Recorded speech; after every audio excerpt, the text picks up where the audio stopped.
Hello everyone, good morning. I am your teacher Kyle and welcome to today's video lesson. So I'm very excited to have you with me as we are going to be a detectives for today. You heard it right. You are not going to be just a student for today. You are going to be a detectives. So I want everyone to be super sleuth and as we are going to use our detective skills to unmask weak arguments. So, being a detective, there are things that we need to have. First is our eyes, pencil and paper, and of course our brain. So we need our eyes to look closely at the details, and also we need our pencil to write down important details, and our brain to put all together or all details together.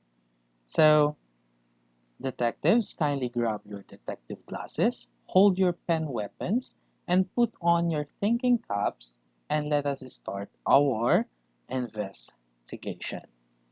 But first, I have here three questions, three big questions that we are going to answer in this video lesson. So I would like everyone to keep these three questions in mind as we are going to uncover them in our discussion for today. So at the end, let us see if we can answer them together. Okay, so first is what makes an argument good or bad? That's the first one. Second, what are the different ways an argument can go wrong? And the third one is how can we avoid making or believing in faulty arguments? So those are the three questions that we will be going to answer or uncover in our lesson for today. And we will be answering them at the end of our lesson. Okay? All right. Now, my question is, have you ever heard an argument that sounded convincing but felt a little off? Or maybe you've seen an advertisement where a celebrity endorses a product and you thought, does their fame actually or really mean the product works? If you did, those are examples of fallacies. So, yes, today we will be going to investigate about fallacies. We are going to investigate them together.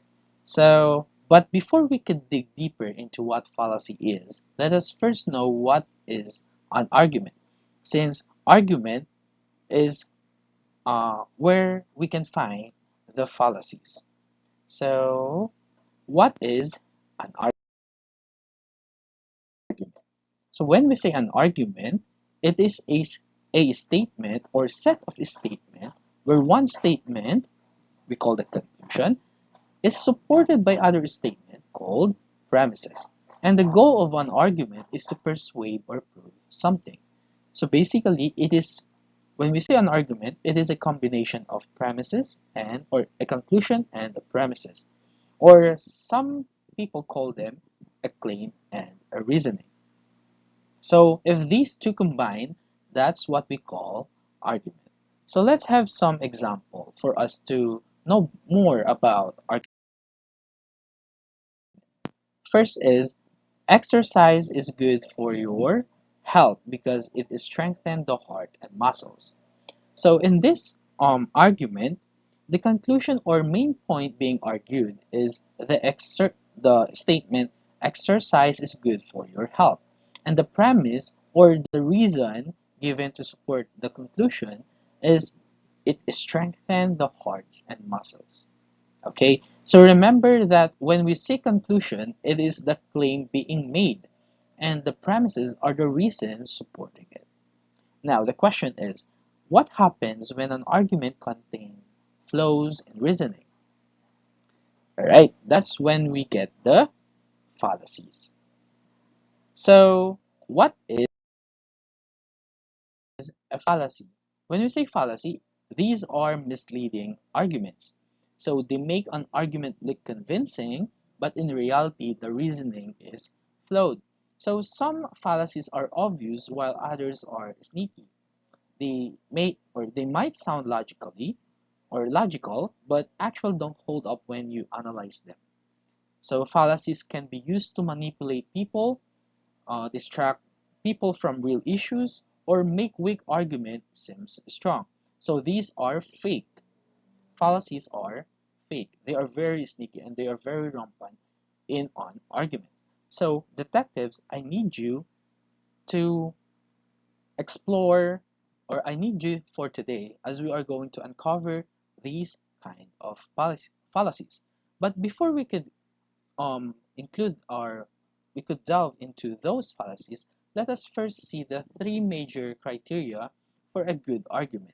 And later on uh, we will move on to the fallacies that violate these three criteria. So here are the three criteria for a good argument, for in making a good argument. First is the premises should support the conclusion. So if the argument doesn't support the conclusion, the argument itself became weak. So it because it uses unrelated or misleading information. Like let's say for example, you should believe me, or let's say for example, this is an argument, okay? So you should believe me because I'm older than you. So the argument is very weak because doesn't mean that if you are older, you are always correct. So that's an example of a weak argument. Second is the premises should be plausible. So meaning they should be reasonable and believable. So if an argument is based on assumptions or exaggeration, it becomes weak. So here's an example. Um, if you fail one test, your entire future is ruined. Yes, that's an overreaction. So one test doesn't decide our entire future, meaning that uh, that example is a weak one because it doesn't mean that one test will decide our entire future.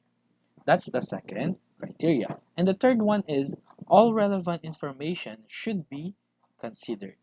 So a good argument consider all relevant evidences. So I'm sorry.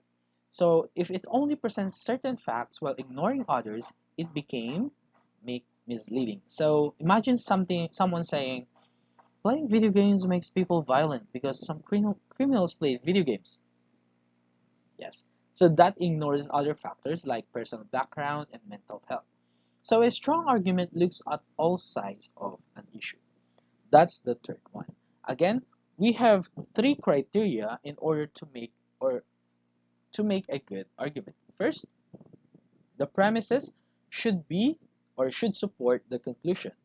Second, the premises should be plausible. And the third one, all relevant information should be considered. Now, let us see the things or the fallacies, the three fallacies that violate those three criteria. We also have three violators or fallacy violators that violates the criteria for a good argument. First is the fallacies of relevance. Second, fallacies of assumption. And the third one is the fallacy of missing evidence. So let us investigate each category of fallacies and let us see how do these fallacies break these three rules that we said or we discussed earlier. So let's first see the fallacies of relevance. We have 6 fallacies of relevance. And the first one is the appeal to emotions. So when we say appeal to emotions, it uses emotion instead of fact to persuade. So it stimulates human feelings such as pity, fear, and vanity. So in here, when we say appeal to emotions, it manipulates our emotion itself, making people accept a claim instead of using facts or logic. So it targets our own emotions. So it plays on our fear, pity, vanity, guilt, excitement, and any other things to push an idea to us. So it attacks our emotion. So let's have some example of appeal to emotions. First is, let's take a look at the first one. If we don't buy this product, we are letting our families down. So what's wrong in this argument? So instead of showing why the product is actually useful, it just makes us feel guilty.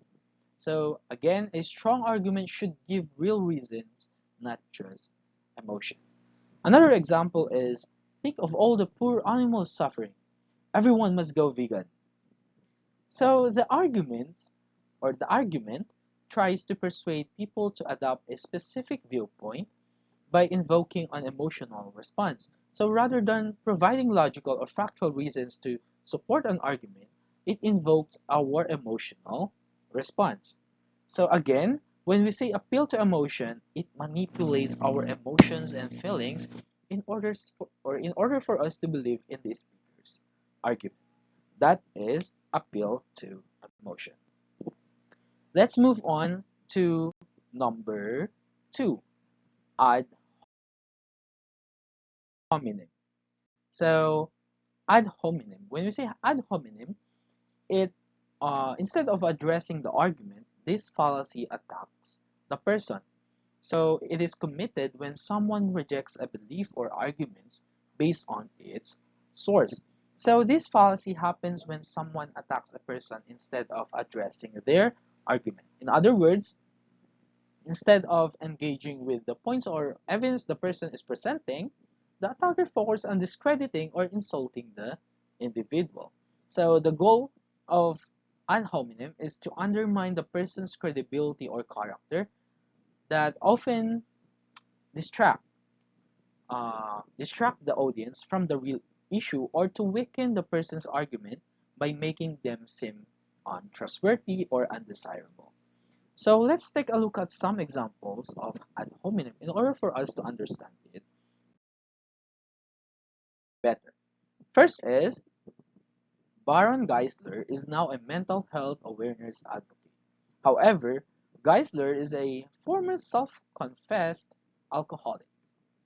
So what's wrong in this argument? So in this case, the focus is on Geisler's past as self-alcoholic or self-confessed alcoholic. So instead of engaging with the content or value of his current advocacy for mental health, the argument tries to discredit him based on his past mistakes or struggles. So the idea is that because he had an issue with alcohol in the past, his idea on mental health is not trustworthy. So that is what we call ad hominem. So it doesn't mean, or someone's past personal issues doesn't necessarily invalidate their current knowledge or expertise on a subject. So that is one example of ad hominem. Another example is, how can you trust his advice on health? He's overweight. Okay, so here the attack is on the person's physical appearance, being overweight. So suggesting that his personal status make his advice on health untrustworthy. Again, this is an ad hominem because being overweight doesn't automatically mean someone lacks knowledge or experience regarding health. So an individual can still be an advocate or expert in health matters despite not having a perfect personal health status. So both of these examples, the argument doesn't address the actual advice or the merit of the current advocacy, but instead it tries to undermine undermine the person based on their past or appearance. So which is very irrelevant to the truth or usefulness of the information that he or she might provide. So that is what we call ad hominem. Now let's move on to the third one. We have appeal to authority. So when we say appeal to authority, um, This happens when someone assumes an argument is true just because an authority says so. So even they aren't an expert in the field. So it or getting readers or listeners agree with the argument by citing famous names is what we call appeal to authority.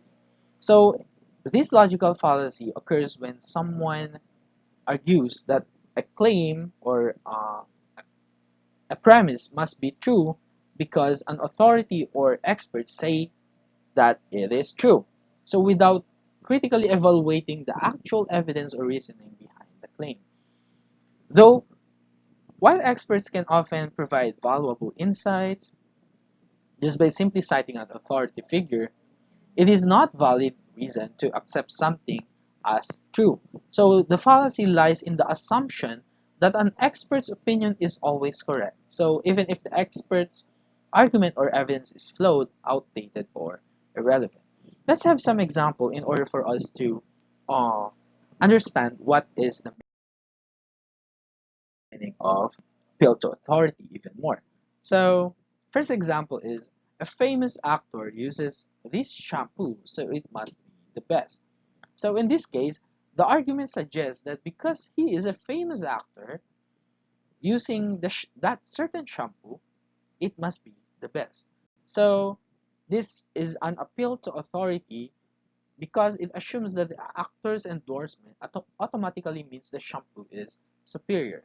So the fallacy lies in assuming that actor's choice is based on expertise or knowledge about the quality of the shampoo, even though actors are typically not experts in hair care products. So the actor's fame doesn't necessarily make them a reliable authority on what makes a shampoo the best. So this is what we call appeal to authority. Another example is my coach says vaccines don't work, so they must be bad. So here the argument relies on the opinion of the coach, who may not be or who may not have expertise on medicines or vaccines. So he is just asserting that vaccines are ineffective or harmful. So this is an appeal to authority again because it assumes that the coach opinion is valid on scientific topic outside their area of expertise. So it doesn't mean that you are his coach, then you are going to accept what he or she is going to say even though it is not in his expertise or not in the field of that certain coach.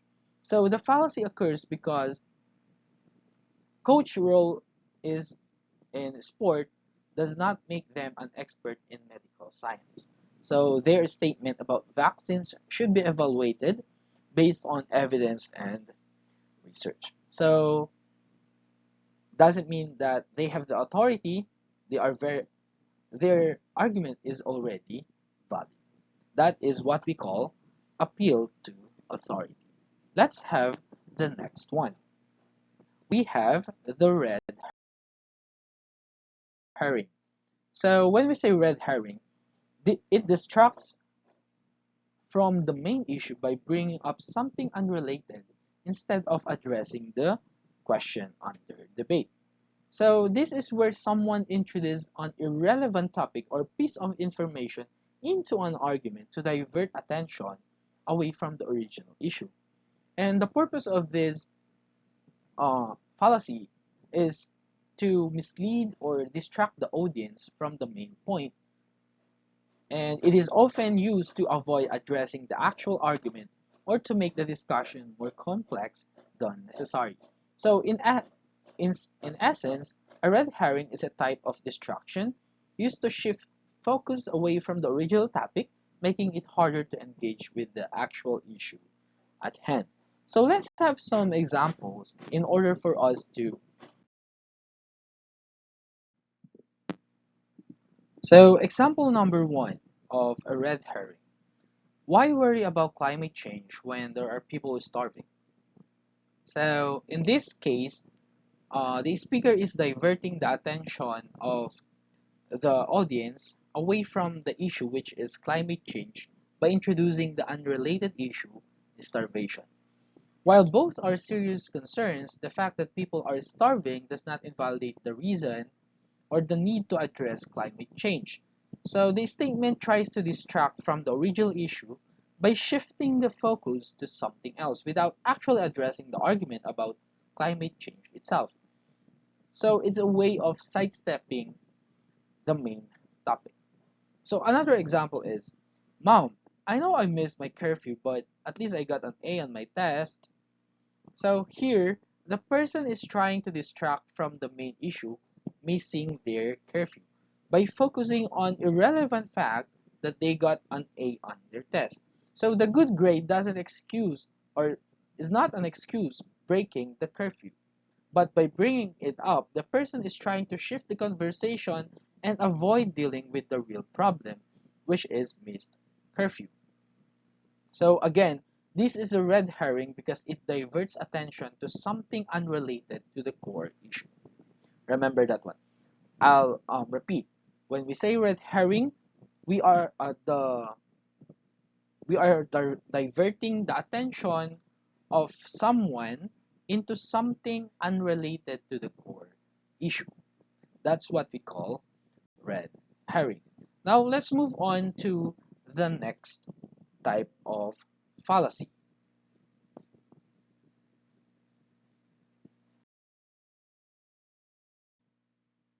Next is the appeal to ignorance. So when we say appeal to ignorance, it involves a shift in the burden of proof. So this occurs when someone argues that something must be true because it hasn't been proven false or vice versa. So it is a logical fallacy wherein the claim is true simply because it has not been proven false. Or conversely, the claim is false because it has not been proven true. In other words, it shifts the burden of proof away from the person making the claim and uses a lack of evidence to support an argument. So the fallacy lies in assuming that because something hasn't been proven or proven yet or disproven, it must be the case. So let's have some examples of appeal to ignorance in order for us to know more about this type of fallacy. So first example is, there's no evidence that this new evidence is harmful, so it must be safe.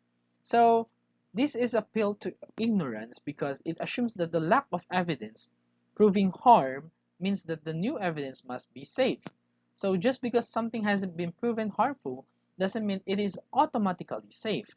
So the absence of evidence for harm doesn't confirm the safety of the evidence. It only means that no harm has been demonstrated yet. Dem- no harm has been demonstrated yet. So the argument falsely relies on the lack of this proof as evidence for safety. Another example, nobody has ever seen a ghost, so they don't exist. So this is another appeal to ignorance because it assumes that the lack of sightings for ghosts means they don't exist. Just because nobody has seen something doesn't prove it doesn't exist. So there may be many reasons for the lack of sightings, such as limited evidence, different perceptions, or the absence of proper proof. Not necessarily that the ghost doesn't exist or don't exist. The argument falsely equates the lack of evidence with a definitive claim of non-existence.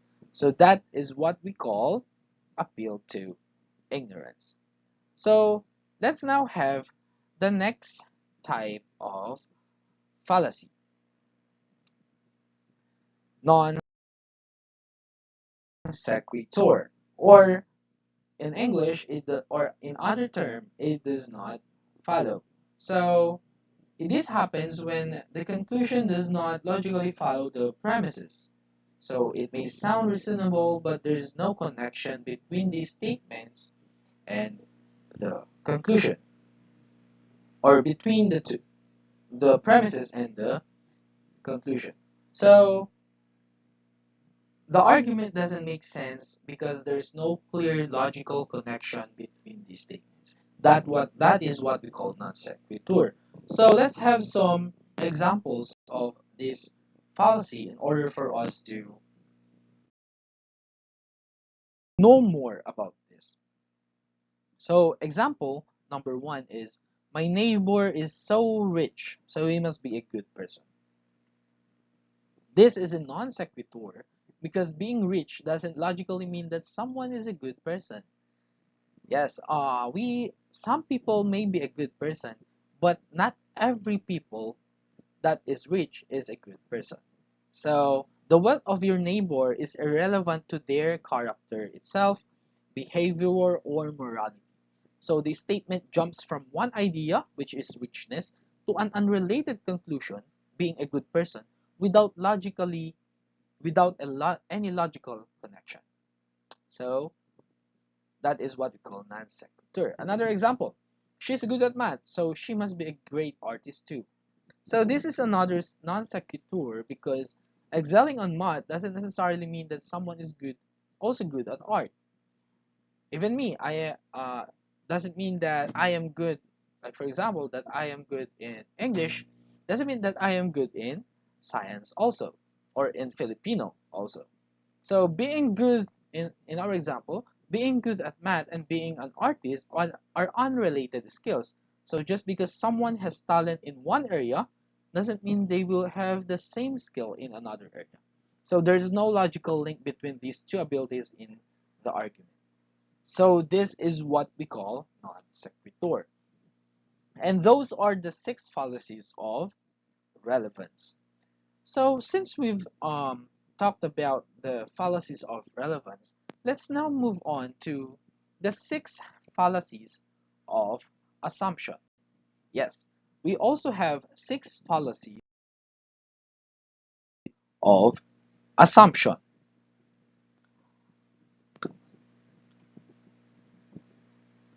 One moment. It's taking time to move. Uh, so, first one, or first type of fallacy in the category fallacy of assumption is the false dilemma. So, in this case, it states that one of the two cases must be true when in fact there are other options as well. So, false dilemma is also known as false dichotomy, meaning two. So, it is a fallacy where someone presents a situation as having only two possible options or outcomes, wherein in fact, or when in fact, there are other alternatives options aside from the two possible that is presented. So this creates a misleading or overly simplistic view of complex issue. So the fallacy lies in narrowing down the possibilities to just two, often forcing people to choose between two extremes when in reality might be a wide range of options in between or outside the two presented. So let's have some examples in order for us to know more about false.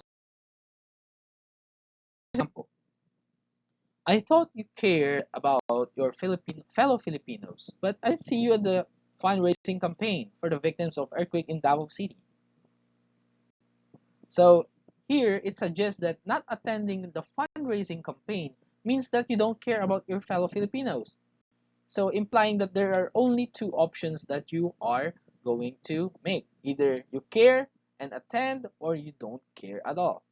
So in reality, there are many ways to show care and support, such as donating money. We can do it in person or we can do it online. Spreading awareness, again, we can do it in person or we can do it online. And volunteering in other ways or offering emotional support. So there are many things to show our care to our fellow Filipino. It doesn't mean that you did not attend the fundraising campaign, doesn't mean that you don't care at all. So the argument wrongly narrows it down to just one choice, which is the attending the event, wherein in fact there are many other options to prove that you care for the fellow Filipinos. Now, let's have the second example. Either we ban video games or kids will fail in school. So it presents only two extreme options. First, banning video games or kids failing in school, banning video games and kids failing in school. Sorry. So in reality, there are two or there are many factors that contribute to kids' academic success or failure. Doesn't mean that it is not only limited to video games that will make the kids fail in their school. So kids can learn to balance schoolwork and leisure, and there are many other approaches to improving academic performance, such as better study habits, supporting systems, or changes in educational methods. Okay, so again, when we say uh, false dilemma, meaning that we are neglecting the other choices. We are only focusing, the argument is only focusing on the two choices presented. That's what we call false dilemma. Now, let's move on to the next type of fallacy of assumption. Second is the perfectionist fallacy. So it assumes that if someone is not perfect, it's completely useless or not worth doing. So this type of fallacy occurs when someone rejects a solution or idea just simply because it isn't perfect. Even it is the best available option, as long as it is not perfect, it rejects the idea or solution. So this fallacy assumes that if someone isn't flawless, it's worth it, it is worthless. So it ignores the fact that partial progress is still valuable and the real world solutions are already perfect. So let's look for examples in order for us to determine more about perfectionist fallacy. Okay, so first is, why try to fix climate change? We can stop all pollution anyway. So in this first example, this argument assumes that since we cannot eliminate all pollution, any effort to reduce it is pointless. But in reality, even a smaller reduction in pollution can slow climate change. We can improve air quality and protect ecosystems just by doing even small reductions in pollution. So even if we cannot stop every form of pollution, reducing emissions and using clean energy still make a big difference. So progress doesn't have to be perfect uh, to be valuable. Okay, the next example is, we should not have national police unless they can prevent every crime or apprehend every criminal in the country. Again, this argument is suggesting that unless a police or police officer or police force is 100% effective, they should not exist. Do you agree? Of course you are not. Because no system is perfect in this world. Even the best law enforcement can prevent every crime.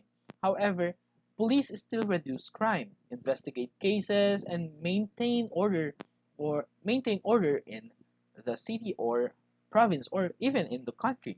So even if police cannot stop all crime, they can still deter criminals, and also they can protect communities and enforce laws. So an imperfect system is still better than no system at all. So that is what we call, or that is the two example of the fallacy. Now let's move on to the third one, line drawing fallacy. So when we say line drawing fallacy, it assumes that if we can draw a clear boundary between two things, then no difference exists between them.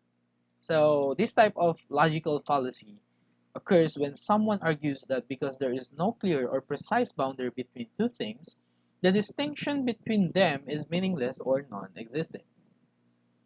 This fallacy assumes that unless we can pinpoint an exact dividing line, we cannot make any distinctions at all. So which is flawed reasoning. So in reality, many concepts exist on a spectrum, and just because there is no single precise boundary doesn't mean the difference is invalid. So let's take a look at some examples of line drawing fallacy in order for us to know more about this kind of fallacy. First example, abortion is murder from the moment of conception. Since we cannot since we can't point to any exact moment in time before which the fetus is not a person and after which the fetus is. So this argument assumes that because we can't pinpoint the exact location or exact second a fetus gains personhood, it must have always been a person from a conception, wherein in reality, many biological and cognitive changes happen gradually over time. Just because we can draw a perfect dividing line doesn't mean the distinction between a fertilized egg and a fully developed baby is meaningless already. Okay, so the second example is since we cannot pinpoint exactly when life begins, no definition of life is valid. Again, this argument assumes that if we cannot determine one exact seconds when life begins, we cannot define life at all. But many scientific and philosophical concepts exist on a spectrum, and they can still be meaningful even without an exact boundary. So scientists and ethicists may disagree on where life begins, but that doesn't matter at all because all definitions of life are valid. So that is what we call line drawing fallacy.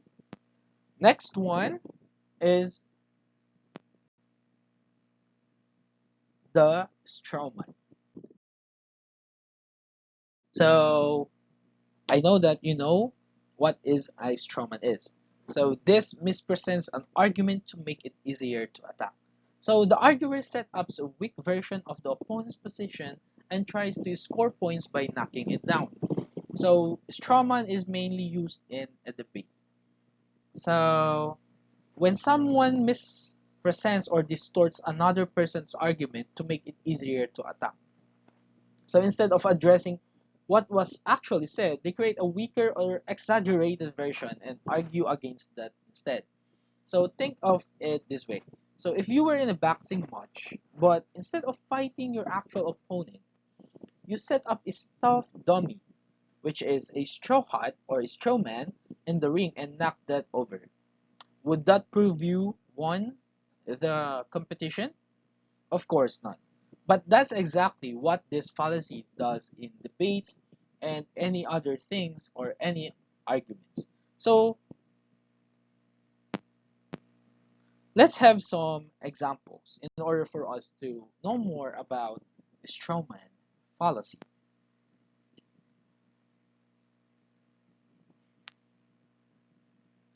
So first example, we should okay. So first example, person A says we should have reasonable gun control laws, and then person B says you want to ban all guns and leave people defenseless. Okay, so person A is simply advocating for a reasonable gun control laws. So which could mean background checks, limits on certain weapons, or other regulations. But then person B misinterprets the said uh, argument, and that is to ban all guns, which is not what was said. So by framing it as an extreme position, person B makes it easier to attack and dismiss the argument. Another example, requiring students in public school classrooms to pray is a major threat to their freedom. This is so because believers of conducting prayers every school day wants to compel each child to take part in a Christian religious program. So the original argument is about forcing students to pray, which could infringe on religious freedom. So the misinterpretation suggests that all proponents of school prayer want to force every child into Christian religious programs, so which may not be the case. So by framing it in this way, it makes the position look more extreme than it actually is. The next one is the slippery slope. So this assumes the one small action will lead to extreme consequences.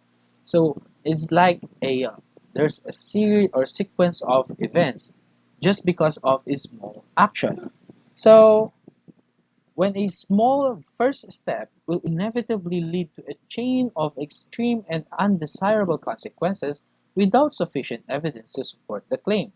So, for example, A happens, and then B, C, D, and then eventually Z will also happen, even though there is no clear proof that one step will lead to the next. So let's have some examples. So, example number one.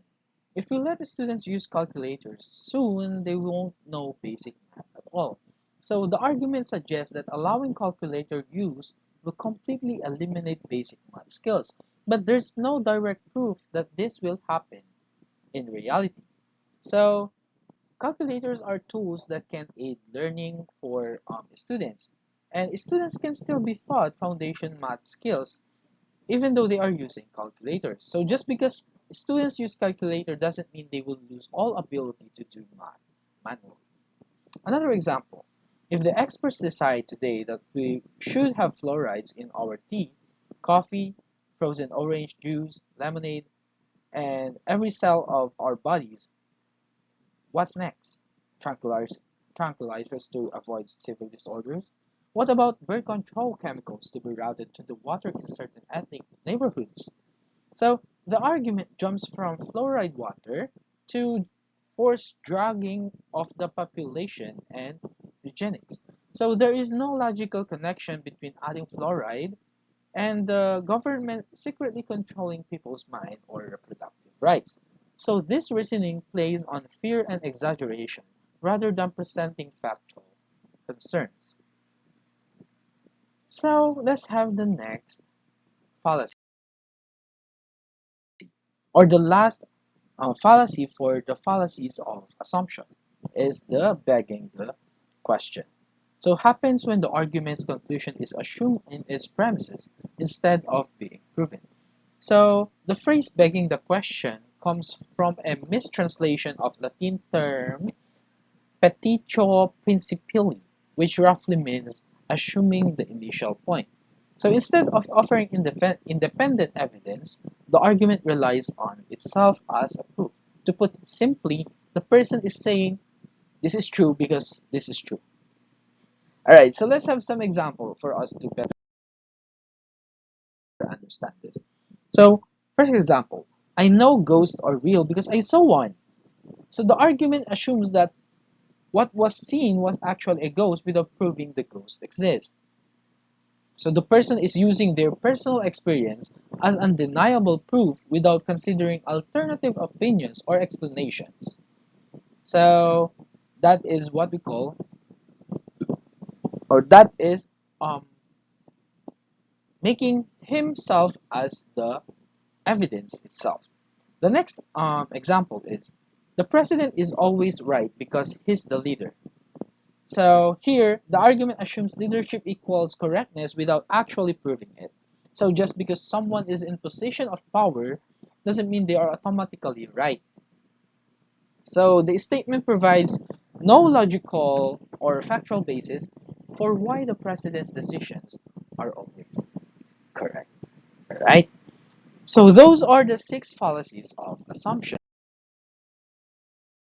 Now let's move on to the fallacy of missing evidence. What do we mean by this? So the fallacy of missing evidence is where this criterion is not satisfied. The third criterion that we discussed earlier. So depending on how intentional the missing information came to be missing, some other labels for this are neglected evidence, selective evidence, cherry picking or hand picking, and suppressed evidence. So fallacy of missing evidence occurs when an argument ignores or omits crucial information that weaken or disprove the conclusion.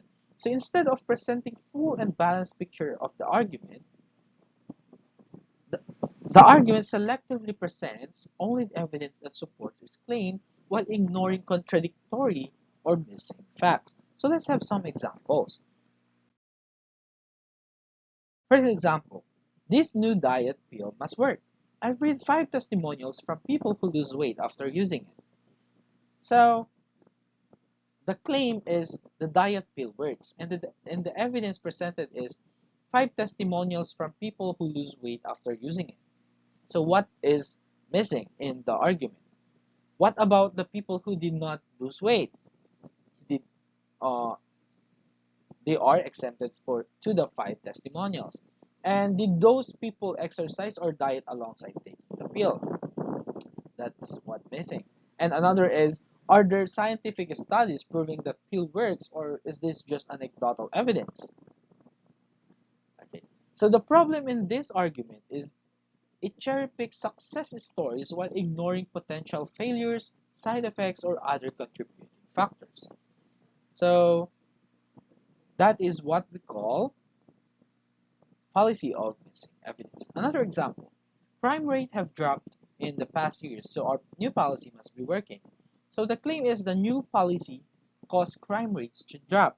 So the evidence, crime rates have gone down. So the missing in this argument is the other factors that might have reduced crime. For example, economic growth, increased police presence, demographic shifts. And also, did crime also drop in other areas that didn't implement the policy? Like for example, if the policy is implemented in Manila, how about and implemented in Manila and not implemented in Ilocos Norte? How about Ilocos Norte? Did the policy or did the crime drop in the region that is not that the policy is not implemented? Another missing in the argument. Does the data showing a direct link between the policy and crime reduction? So the problem in this argument, it just assumes causation without considering other explanation. Just because two things happen together doesn't mean one cause the other. So that is what we call fallacy of missing evidence. Now, we've tackled about what makes a good argument. We have the 3 criterion. We also have the 3 fallacies or category of fallacy that violate these 3 criterion. And for the fallacy of relevance, we have 6 fallacies. For the fallacy of assumption, we also have 6. And we have the fallacy of missing evidence.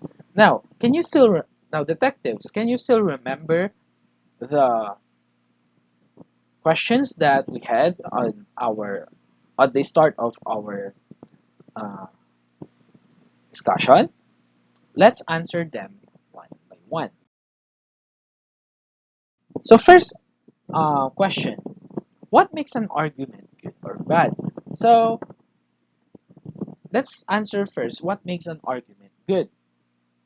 So the premises should support the conclusion. The premises should be plausible. All relevant information should be considered.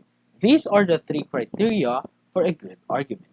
But what makes an argument? What makes argument bad?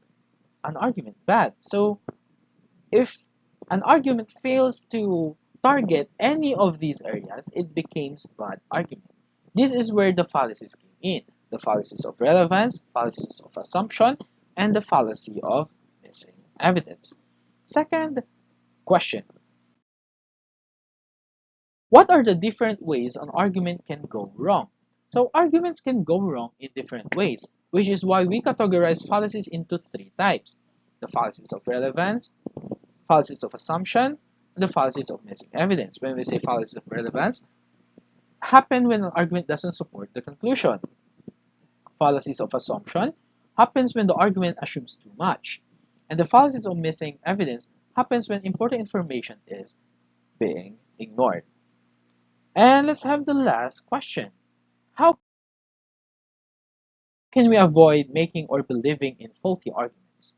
So the answer to that one is the best way is to think critically. So before we accept an argument, ask these questions in ourselves. Does the reasoning actually make sense? Are the premises logically and well supported? Is there any missing or misleading information? Ask yourself those questions in order for you to avoid making or believing in faulty arguments called fallacies. So I hope that you did answer, or we have the same answer to these three questions. So, very good, great job, detective. You are now a super sleuth. So now you know how to inspect fallacies in arguments. So keep practicing your detective skills every single day. So again, this is your teacher Kyle, and I hope you learned something from me today. Have a good day, everyone. Bye bye.